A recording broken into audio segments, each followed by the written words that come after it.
નમસ્કાર, આપ જોઈ રહ્યા છો યુટીસી ન્યૂઝ। ભારતીય જનતા પાર્ટીના શહેર અધ્યક્ષમાં કોણ આવશેની ચર્ચાની વચ્ચે એક એવું નામ આવી ગયું જેને કોઈ જાણતું નથી। આજે ભારતીય જનતા પાર્ટીના કાર્યાલયમાં ઉપસ્થિત કાર્યકર્તાઓ, કાઉન્સિલરો અને નેતાઓને જ્યારે પૂછવામાં આવ્યું ત્યારે તેમને પણ નિખાલસપણે કબૂલ કર્યું કે તેઓ જાણતા નથી, પરંતુ પ્રદેશમાંથી નામ આવ્યું છે અને હવે જે પણ નામ આવી ગયું છે તેને અમે અભિનંદન પાઠવીએ છીએ અને તેમની સાથે રહીને અમે કામ પણ કરીશું। ભારતીય જનતા પાર્ટી એમ તો શિસ્તની પાર્ટી છે। પ્રદેશમાંથી કોઈનું નામ આવી જાય એટલે તેને માથા પર બેસાડી લે છે।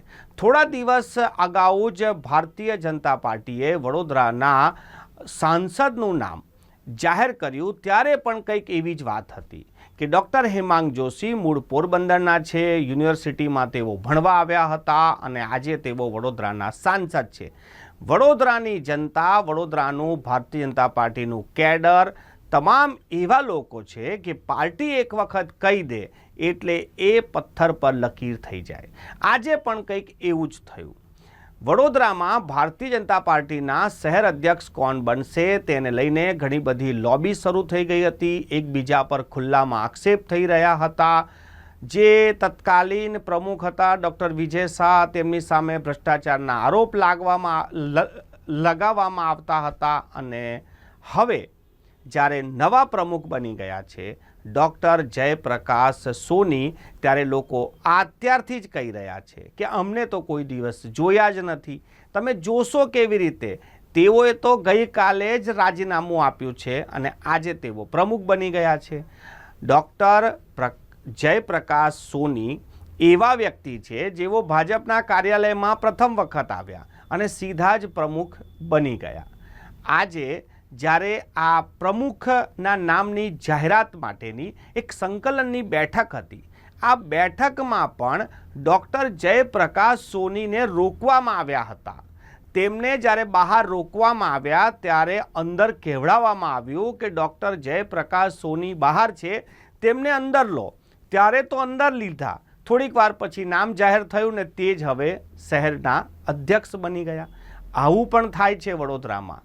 અને વડોદરામાં તો ભારતીય જનતા પાર્ટી હંમેશાથી એક લેબોરેટરીની જેમ કામ કરતી હોય છે। કોઈ પણ પ્રયોગ કરવો હોય તો વડોદરા તેમની માટે બેસ્ટ છે। એ દીપિકા ચીખલિયાનો મુદ્દો હોય, વડાપ્રધાન નરેન્દ્ર મોદીને વડોદરાથી લડાવવાનો મુદ્દો હોય કે પછી ડૉક્ટર હેમાંગ જોશીને ટિકિટ આપવાનો મુદ્દો હોય કે પછી હવે ભારતીય જનતા પાર્ટીના શહેર અધ્યક્ષના નામની જાહેરાતનો મુદ્દો હોય, એમ તો કોઈ પણ રાજકીય પાર્ટી પોતાના જે અધ્યક્ષ કે પછી મંત્રી કે એમની ટીમ બનાવતી હોય તો તેનાથી વડોદરા શહેરને સીધું કોઈ લાગતું વળગતું ના હોય, કેમ કે વડોદરા શહેર માટે જે પણ વિકાસના કામો થવાના છે તે તો ચૂંટાયેલા પ્રતિનિધિઓ કરતા હોય છે, સંગઠનનું કામ એમાં હોતું નથી। પરંતુ આજે આ ચર્ચા પણ થઈ છે કે ઘણા સમયથી જે વાત ચાલતી હતી કે સંગઠન સર્વોપરી છે કે ચૂંટાયેલા નેતાઓ સર્વોપરી છે, આજે તો એક નવી જ વાત બહાર આવી કે સંગઠનમાં પણ સંઘ સર્વોપરી છે।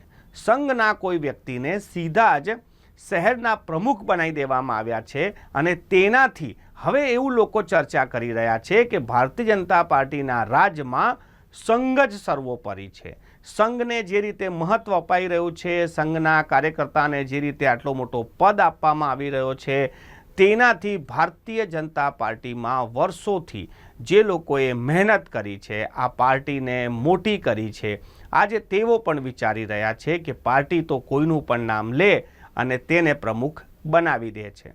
જ્યારે શહેર અધ્યક્ષ માટે જે સેન્સ લેવાયા હતા ત્યારે 44 જેટલા લોકોએ દાવેદારી નોંધાવી હતી। એ 44માંથી કોઈ નહીં અને અચાનક જ એક નામ સામે આવી ગયું, ડૉક્ટર જયપ્રકાશ સોની। ડૉક્ટર જયપ્રકાશ સોની વિશે કહેવાય છે કે તેઓ PhD છે, MBA છે। હાલ એક દિવસ પહેલાં જ તેઓ જે કેન્દ્રીય યુનિવર્સિટી છે તેમાં ફરજ બજાવતા હતા, તેના પહેલાં તેઓ MS યુનિવર્સિટીમાં પણ ફરજ બજાવી ચૂક્યા છે અને ડૉક્ટર જયપ્રકાશ સોની વિરુદ્ધ 2017માં પણ ઘણા બધા આક્ષેપ લાગ્યા હતા ગેરરીતિના, એવું પણ હવે કોંગ્રેસ કહી રહી છે।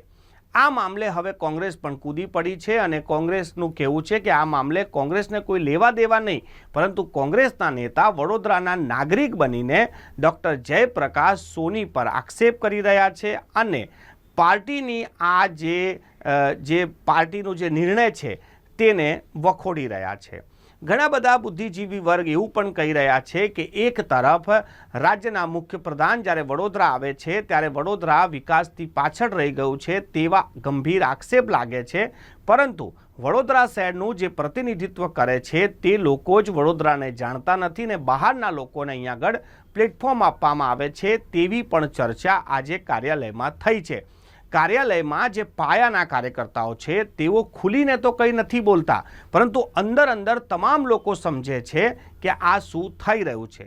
પરંતુ જે કાર્યકર્તાઓ પાર્ટીને સમર્પિત છે તેમનું એવું પણ કહેવું છે કે પાર્ટી કોઈ નિર્ણય લેતી હોય તો તેને અમે મંજૂર કરીએ છીએ, પરંતુ એક વાત તો નિખાલસતાથી આજે પાર્ટી કાર્યાલયમાં તમામ લોકોએ કબૂલ્યું કે અમે જાણતા નથી, અમે આના પહેલાં આ ભાઈને જોયા નથી, પરંતુ હવે પાર્ટીએ નક્કી કરી દીધું છે તો હવે એમને આપણે પ્રમુખ પદ માટે જ્યારે નામ આવી ગયું છે તો આપણે પણ તેમને પ્રમુખ માની લેવું જોઈએ અને તેમની સાથે મળીને કામ કરવું જોઈએ। સવાલ હવે ઊભો થઈ રહ્યો છે કે જ્યારે હવે આ એક નામ આવી ગયું છે ત્યારે આજ પહેલાં જે પાર્ટીના પ્રમુખ હતા કે પછી ચૂંટાયેલા પ્રતિનિધિઓ હતા તેઓની વચ્ચે જે એક વોર ચાલી રહ્યું હતું એ વોરનું શું?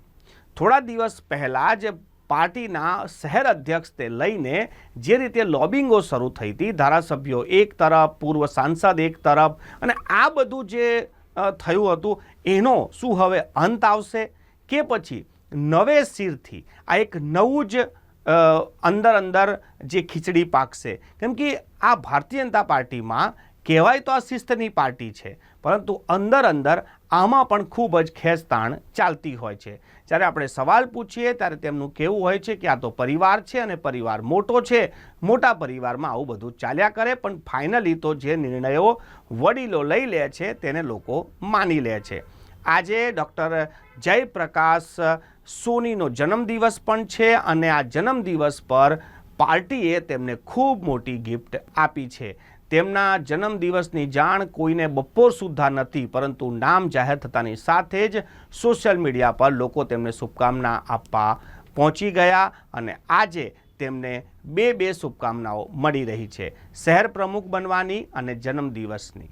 હવે જયપ્રકાશ સોની જે હવે પોતાની ટીમ બનાવશે, કેવું સંગઠન બનાવશે, કેવા લોકોને લેશે, એક જે લોબિંગ ચાલતી હોય છે એ લોબિંગને શું એ દૂર કરશે, આ તમામ વસ્તુઓ હવે લોકો એમની પર નજર રાખી રહ્યા છે। તેમની તમામ જે ગતિવિધિ છે તેની પરથી તેમનું વ્યક્તિત્વ, તેમની કાર્યશૈલી અને પાર્ટી અને શહેરને કેવી રીતે આગળ લઈ જશે તેના પર પણ લોકો નજર રાખશે।